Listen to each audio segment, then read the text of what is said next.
लाखों बुजुर्गों, दिव्यांगजनों और विधवा महिलाओं के लिए खुशखबरी है। मुख्यमंत्री सम्राट चौधरी ने 97.84 लाख लाभार्थियों के खाते में 1100 रुपए की पेंशन राशि भेजी है। यह राशि हर महीने की 10 तारीख तक मिल जाएगी। इसमें वृद्धाजन पेंशन, दिव्यांग पेंशन और विधवा महिलाओं को मिलने वाली पेंशन योजनाओं के लाभार्थी शामिल हैं। अब सामाजिक सुरक्षा पेंशन योजना की राशि हर महीने की 10 तारीख तक लाभार्थियों के खाते में भेजने की व्यवस्था की गई है। सरकार का कहना है कि समय पर पेंशन मिलने से बुजुर्गों, दिव्यांगों और जरूरतमंद लोगों को आर्थिक सहारा मिलेगा। मुख्यमंत्री सम्राट चौधरी ने अपने सोशल मीडिया अकाउंट के जरिए इसकी जानकारी दी है। उन्होंने बताया कि पहले सामाजिक सुरक्षा पेंशन के तहत लाभार्थियों को 400 रुपए दिए जाते थे। अब इस राशि को बढ़ाकर 1100 रुपए कर दिया गया है। मुख्यमंत्री ने कहा कि जो लोग अभी तक योजनाओं से वंचित रह गए हैं, उन्हें भी जोड़ा जा रहा है।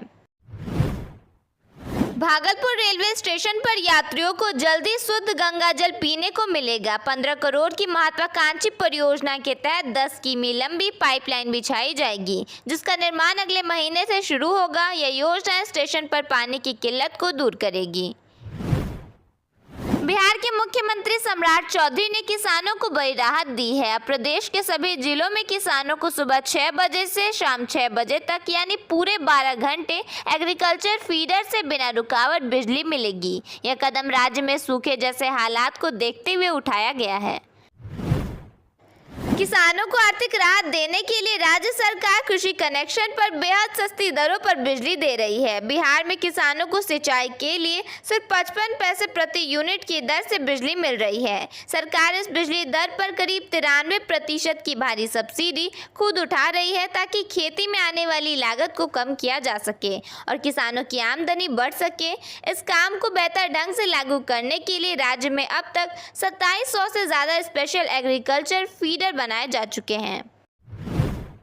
राज्य कैबिनेट ने दिल्ली मेरठ मॉडल की तर्ज पर अत्याधुनिक रैपिड रेल को मंजूरी दे दी है। बिहार सरकार का मुख्य लक्ष्य पटना से मुजफ्फरपुर की दूरी को सिर्फ 60 मिनट यानी कि 1 घंटे में तय करना है। इसके लिए सरकार दिल्ली मेरठ रैपिड रेल की तर्ज पर अत्याधुनिक रैपिड ट्रेनें चलाएगी, जो 160 किलोमीटर प्रति घंटे की रफ्तार से दौड़ेगी। बिहार सरकार ने नई टोल नीति लागू कर दी है। नए नियमों के तहत बिना टोल टैक्स दिए भागने वालों पर दोगुना जुर्माना लगेगा, यानी 72 घंटे के भीतर जुर्माना नहीं भरा गया तो वाहन के कागजात ब्लॉक कर दिए जाएंगे। मुख्यमंत्री सम्राट चौधरी ने स्पष्ट कर दिया है कि बिहार के स्टेट हाईवे और पुलों पर आम जनता की निजी गाड़ियों से कोई टोल टैक्स नहीं लिया जाएगा। यह नियम केवल कमर्शियल वाहनों पर ही लागू होगा। बिहार के सरकारी दफ्तरों में अब कामकाज का तरीका बदलने वाला है। साहब मीटिंग में है, क्या कर लोगों को लौटाने की समस्या कम होगी। सरकार ने अधिकारियों की बैठकों को लेकर नई गाइडलाइन जारी की है। इसके अनुसार सामान्य परिस्थितियों में कोई भी बैठक 50 मिनट से अधिक नहीं चलेगी। सरकार का मानना है कि लंबी बैठकों से समय की बर्बादी होती है। इसका असर आम लोगों के काम और सरकारी फाइलों के निपटारे पर पड़ता है। बिहार के सरकारी विद्यालयों की शिक्षा व्यवस्था को बेहतर बनाने के लिए शिक्षा विभाग महत्वपूर्ण कदम उठाने जा रही है। अब जिला शिक्षा अधिकारी और प्रखंड शिक्षा अधिकारी हर महीने गांवों में जाकर बच्चों के अभिभावकों से सीधे बातचीत करेंगे। विभाग का मानना है कि इससे स्कूलों की समस्याएं सामने आएंगी और उनका समाधान तेजी से किया जा सकेगा। सोनपुर में हरिहरनाथ कॉरिडोर परियोजना को मंजूरी दे दी गई है। इस परियोजना पर काम शुरू हो गया है। खबर है कि जमीन सर्वे की शुरुआत कर दी गई है। इस परियोजना के पूरा होने से सोनपुर और उसके आसपास के इलाकों को फायदा हो सकेगा। बिहार में प्राइवेट स्कूलों के वाहनों पर अब सरकार की सीधी नजर होगी। परिवहन विभाग जल्द नया पोर्टल लॉन्च करने जा रहा है, जहां सभी स्कूलों को अपने वाहनों और चालकों की पूरी जानकारी दर्ज करनी होगी। पोर्टल के जरिए स्कूल वाहनों की ऑनलाइन निगरानी की जाएगी। इससे वाहनों की स्थिति, चालकों की जानकारी और सुरक्षा मानकों पर नजर रखी जा सकेगी।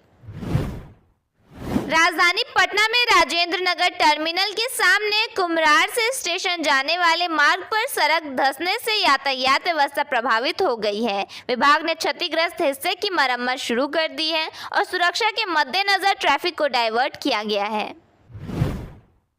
पीएमसीएच ने नीट यूजी 2026 परीक्षा में सॉल्वर बनने के आरोप में एमबीबीएस छात्र अश्विनी कुमार के खिलाफ बड़ी कार्रवाई की है। उनका नामांकन निलंबित कर दिया गया है और हॉस्टल का आवंटन भी रद्द कर दिया गया है। 2 अन्य छात्रों पर भी कार्रवाई की जा रही है। बिहार की शेरपुर दिगवारा सड़क परियोजना का काम तेजी से आगे बढ़ रहा है। पथ निर्माण मंत्री कुमार शैलेंद्र ने निर्माण स्थल का जायजा लिया है। इस प्रोजेक्ट के पूरा होने से पटना में जाम की समस्या खत्म होगी और कई शहरों की दूरी 30 किलोमीटर कम हो जाएगी। नेपाल में हुई बारिश के कारण गंडक नदी का जल स्तर तेजी से बढ़ गया है। वाल्मीकि नगर बराज से 80,300 क्यूसेक पानी छोड़ा गया है, जिसे गोपालगंज में अलर्ट जारी किया गया है। तटबंधों की सुरक्षा के लिए विभाग पूरी तरह सतर्क है।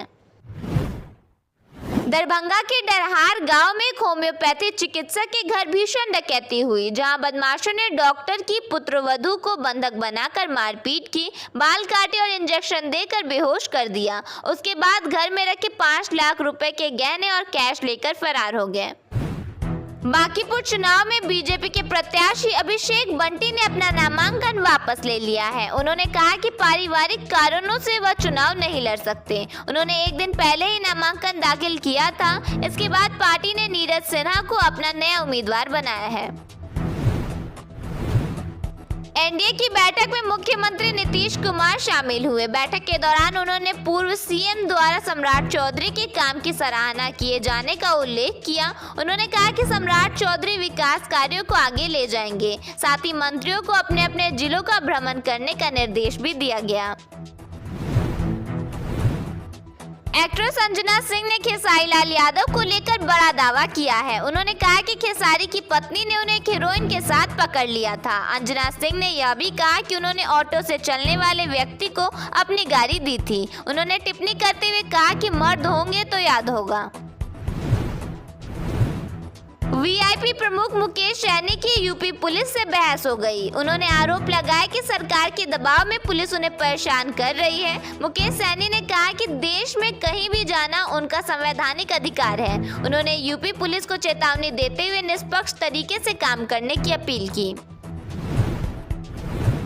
सुपौल में एक 7 वर्षीय बच्ची की उसके पिता के सामने हत्या कर दी गई। घटना के बाद आक्रोशित लोगों ने आरोपी के घर में आग लगा दी। पुलिस ने आरोपी को गिरफ्तार कर लिया है। मामले की जांच के लिए एफएसएल की टीम ने घटनास्थल से सबूत जुटाए हैं। भरत एनकाउंटर मामले में 6 गवाहों को समन जारी किया गया है। आयोग के सामने भरत के भाई, भाभी और माता पिता अपना पक्ष रखेंगे। इसके अलावा जवैनिया गांव के 2 लोगों को भी आयोग के सामने पेश होने के लिए बुलाया गया है। पटना में पूर्व मुखिया का शव मिलने के बाद परिजनों ने कहा कि पुलिस ने हत्या करवाई है। इस घटना के विरोध में पटना में स्टेट हाईवे करीब 5 घंटे तक जाम रहा। मौके पर 3 थानों की पुलिस पहुंची, जहां परिजनों और पुलिस के बीच तीखी बहस हुई।